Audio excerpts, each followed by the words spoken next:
This is the first फूली हुई रोटी।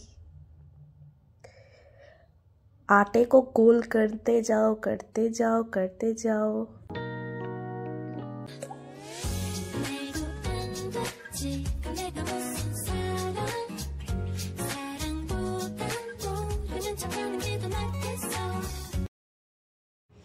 ANM training করতে এসে বাইরে রুমে থাকতে থাকতে আর কি কি যে করতে হবে। এই হলো আমাদের ফার্স্ট রুটি বাইরে, মানে বুঝতে পারছো, ভাত সবজি ডিম ভাজা যাই হোক, এই আলু সেদ্ধ এগুলো করাটা আলাদা ব্যাপার, বাড়িতেও কেউ কেউ করেও থাকে, কিন্তু রুটি মা নেই, আমাকে আর বাবাকে দুজনকে মিলেই করতেই হয়েছিল রুটি একা একা।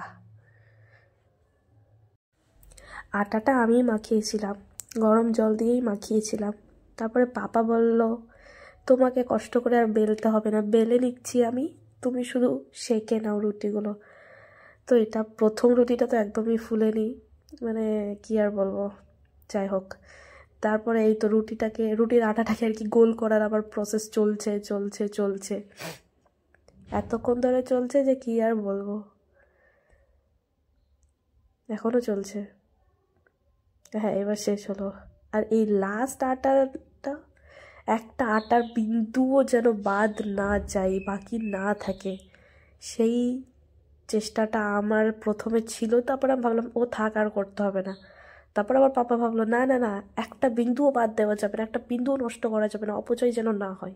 তাই পাপা যতটা পারলো চেটে মুচ্ছে ওই বাসনটা থেকে যতটা পারলো আটা সংগ্রহ করে নেওয়ার চেষ্টা করলো।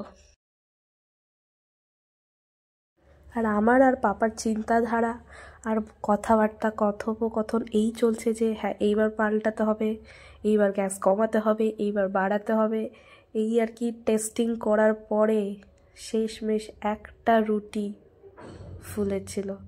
হ্যাঁ, একটা ফুলেছিল, সেটাও এই যে এখন যেটা হচ্ছে সেটাই।